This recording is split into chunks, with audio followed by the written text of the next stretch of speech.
बॉलीवुड के 8 सितारे जिन्होंने 2024 में इलेक्शन जीता। 8 Bollywood stars who won election in 2024। Number 1, Kangana Ranaut. दोस्तों, कंगना रनौत एक भारतीय अदाकारा हैं जिन्होंने गुज़िश्ता कुछ सालों के दौरान सियासत में भी कदम रख दिया है। कंगना रनौत फिल्मों की दुनिया में आजाद ख्याल और मजबूत औरतों के रोल अदा करने की वजह से जानी जाती हैं, जिसकी वजह से इनको भारत में काफी कामयाबी भी मिली है। वो आज भारतीय फिल्म इंडस्ट्री में बेहतरीन अदाकारों में से एक समझी जाती हैं। कंगना ने अपने कैरियर का आगाज 2006 की फिल्मों गैंगस्टर, वोल हम्मे और शाका लाका बूम बूम से शुरू किया था और इनकी सबसे मशहूर तरीन फिल्मों में तन्नू वेड्स मन्नू सीरीज भी शामिल है। जहां तक कंगना की सियासी जिंदगी का ताल्लुक है तो वो एक राइट विंग पॉलिटिशियन है, जिसका मतलब ये है कि वो पुराने दौर के रस्मों रिवाज से ताल्लुक रखती हैं और सियासी मैदान में तब्दीली लाने के खिलाफ हैं। वो भारतीय जनता पार्टी बीजेपी और नरेंद्र मोदी की सपोर्टर हैं और अक्सर सोशल मीडिया पर आकर मुख्तलिफ सियासतदानों पर तनकीद भी करती रहती हैं। इनके बहुत से सियासी तीर शिवसेना के खिलाफ होते हैं। सुशांत सिंह राजपूत के कत्ल पर आवाज उठाने पर इनको शिवसेना की तरफ से बार बार कत्ल की धमकियां भी दी जाती रही हैं। कंगना की सियासी तेजियों की वजह से शिवसेना वालों ने हुकूमत की मदद से इनका घर भी गिरवा दिया था। मार्च 2024 में प्राइम मिनिस्टर नरेंद्र मोदी ने इनको बीजेपी का टिकट दे दिया और इन्होंने मंडी लोकसभा कॉन्स्टिट्यूएंसी के इलाके से इलेक्शन लड़ा था। इनको कुल वोटों में से 52% वोट यानी कि 5,38,000 वोट मिले और वो कामयाब रही हैं। इनकी इस जीत की वजह से इनके दुश्मनों को काफी गुस्सा भी चढ़ा। 6 जून 2024 को वो चंडीगढ़ एयरपोर्ट पर सफर कर रही थी जब एक central industrial security force CISF की एक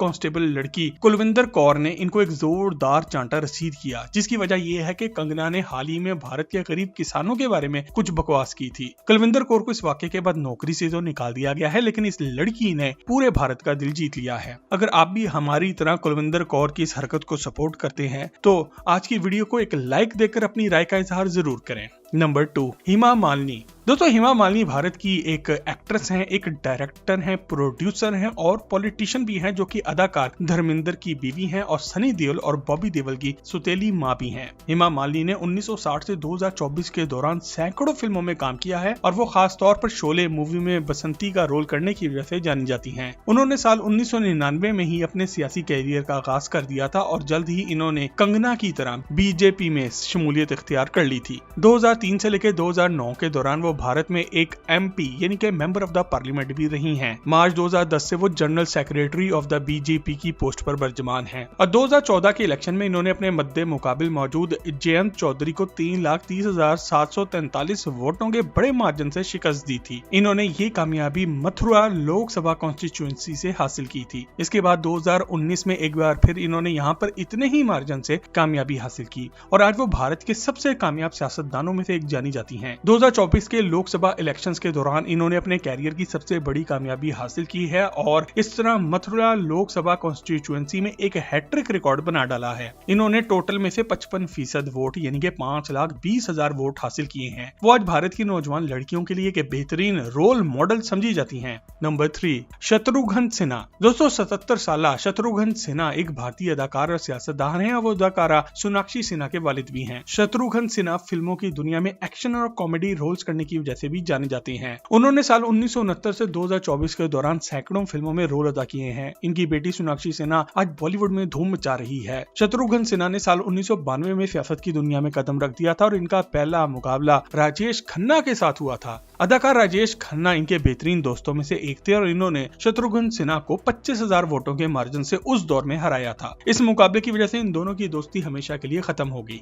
2009 के इंडियन जनरल इलेक्शंस के दौरान इन्होंने पटना साहिब लोकसभा कॉन्स्टिट्यूएंसी से इलेक्शन लड़ा और इनको 60% वोट यानी कि 3,17,000 वोट मिले। इन्होंने अपने मुकाबले में मौजूद एक मशहूर अदाकार और कॉमेडियन शेखर सुमन को हराया था। इसके बाद इन्होंने 2014 के इंडियन जनरल इलेक्शंस में एक बार फिर से कामयाबी हासिल की और अब की बार इन्होंने टोटल 8,13,411 वोटों में से 4,85,905 वोट हासिल किए। वो मुख्तलिफ औकात में मुख्तलिफ सीटों पे बर्जमान भी रह चुके हैं और 2000 से 2006 के दौरान वो Indian ministry of health and family affairs, department of shipping और इसके अलावा बीजेपी के कल्चर और आर्ट्स के डिपार्टमेंट के हेड भी रह चुके हैं। वो अपने सियासी कैरियर के दौरान ज्यादातर बीजेपी का हिस्सा रहे हैं, मगर 2019 अप्रैल के दौरान इन्होंने इंडियन नेशनल कांग्रेस में शमूलियत इख्तियार की। इनकी बीजेपी को छोड़ने की वजह ये थी कि इनकी पुरानी सियासी पार्टी ने इनको वोट देने से इनकार कर दिया था। जून 2024 के दौरान इन्होंने आसनसोल लोकसभा कॉन्स्टिट्यूएंसी से इलेक्शन लड़ा और यहाँ इन्होंने भारतीय जनता पार्टी की अग्निमित्रा पोल को 3,03,209 वोटों के फर्क से शिकस्त दी। 2024 के लोकसभा इलेक्शन के दौरान इन्होंने एक बार फिर इलेक्शन में हिस्सा लिया, जहाँ इनका मुकाबला 7 मुख्तलिफ सियासतदानों से वेस्ट बंगाल की सीट पर हुआ। इन्होंने अपनी पार्टी टीएमसी की तरफ से 6,05,645 वोट हासिल की और कामयाबी हासिल की।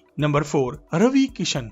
दोस्तों हमारी लिस्ट पे नंबर 4 पर रवि किशन आते हैं। दोस्तों रवि किशन भारत के एक मशहूर अदाकार हैं जिन्होंने भोजपुरी, हिंदी, तेलुगु, कांदा और तमिल फिल्मों में भी अदाकारी की है। वो साल 1992 से लेकर आज तक फिल्मों और ड्रामों में काम करते आ रहे हैं और वो खासतौर पर एक मुजरिम और एक खतरनाक विलन के रोल अदा करने की वजह से जाने जाते हैं। आज वो एक अदाकार होने के साथ साथ एक पॉलिटिशियन, एक फिल्म प्रोड्यूसर, एक टीवी पर्सनैलिटी भी हैं। वो बिग बॉस और झलक दिखला जा 5 के सीजन में मेहमान के तौर पे भी आ चुके हैं। रवि किशन ने साल 2010 में फिल्मों के साथ साथ सियासत की दुनिया में भी कदम रख दिया था। वो सबसे पहले इंडियन नेशनल कांग्रेस INC का हिस्सा बने। इन्होंने 2014 के जनरल इलेक्शंस में कांग्रेस की तरफ से उत्तर प्रदेश की जानपुर कॉन्स्टिट्यूएंसी में इलेक्शन लड़ा, मगर यहाँ पर ये कामयाब नहीं हो सके। फरवरी 2017 में इन्होंने कांग्रेस को छोड़ के बीजेपी में शमूलियत इख्तियार की। 2019 के जनरल इलेक्शंस के दौरान रवि किशन ने भारत के शहर गोरखपुर से इलेक्शन लड़ा और इन्होंने अपने मद्दे मुकाबिल मौजूद सियासतदान को 3,01,664 वोटों के फर्क से शिकस्त दी।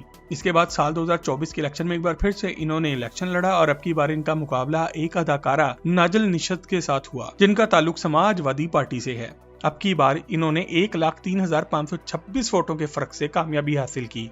नंबर 5, जून मालिया। दोस्तों जून मालिया भी भारत की एक अदाकारा हैं जो कि 1990 से लेकर आज तक अदाकारी कर रही हैं। वो खास तौर पर बंगाली सिनेमा और टेलीविजन की अदाकारा हैं। वो एक कामयाब बिजनेस वुमन भी हैं और वो वेस्ट बंगाल वुमेन्स कमीशन की रहनुमा भी रह चुकी हैं। इसके साथ साथ आज इनकी 20 साल बेटी शिवांगी मालिया भी एक मॉडल बन चुकी है। जून मालिया आज एक कामयाब सियासतदान है और वो तृणमूल कांग्रेस का हिस्सा है। याद रखिए कि ये बंगाली इलाकों में ऑपरेट करने वाली सबसे बड़ी कांग्रेस है। 2024 के लोकसभा इलेक्शन के दौरान मिदनापुर लोकसभा से वो खड़ी हुई और इनके मुकाबले में बीजेपी की अग्निमित्रा पॉल मौजूद थी। दोनों के दरमियान एक कांटे का मुकाबला हुआ, मगर जून मालिया ने 7,02,192 वोट हासिल करके 30,000 वोटों से कामयाबी हासिल की। नंबर 6, शताब्दी रॉय। दोस्तों शताब्दी रॉय एक भारतीय डायरेक्टर, अदाकारा, सियासतदान है जो कि बंगाली जुबान की फिल्मों में काम करती हैं और बहुत से अवार्ड्स भी जीत चुकी हैं। इन्होंने 1986 में अपनी अदाकारी का आगाज किया था और अपने फिल्मी कैरियर के दौरान 150 से ज्यादा फिल्मों में काम कर चुकी हैं और आज वो बहुत सी फिल्में खुद से बना भी रही हैं। इन्होंने साल 2000 के दौरान सियासत में दिलचस्पी लेना शुरू कर दी थी और साल 2009 में इन्होंने तृणमूल कांग्रेस की तरफ से इलेक्शन लड़ते हुए वेस्ट बंगाल के इलाके बीरभूम में कामयाबी हासिल की। इस तरह वो पहली बार मेंबर ऑफ द पार्लियामेंट यानी कि MP बनी और इसके बाद जून 2024 में इन्होंने एक बार फिर इसी इलाके से दोबारा इलेक्शन भी लड़ा। दोनों के दरमियान काफी सख्त मुकाबला हुआ और बहुत सौ को यूं लगता था कि बीजेपी के खिलाड़ी यहाँ पर जीत जाएंगे, मगर शताब्दी रॉय ने 7,17,965 वोट हासिल करके कामयाबी हासिल की। वो अपने इलाके में 2014 में भी इलेक्शन में कामयाब हो चुकी हैं।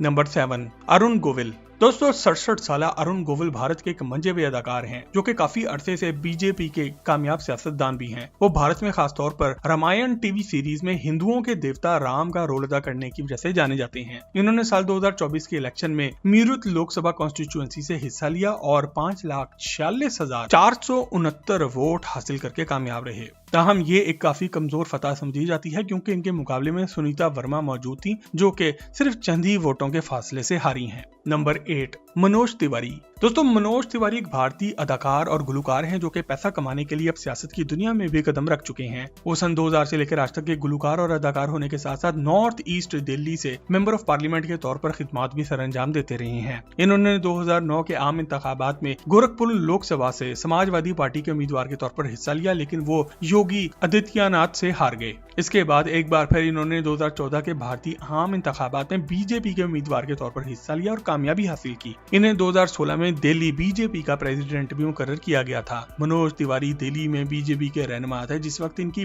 पार्टी ने 2017 के मिड इलेक्शंस में रिकॉर्ड कामयाबी हासिल की थी।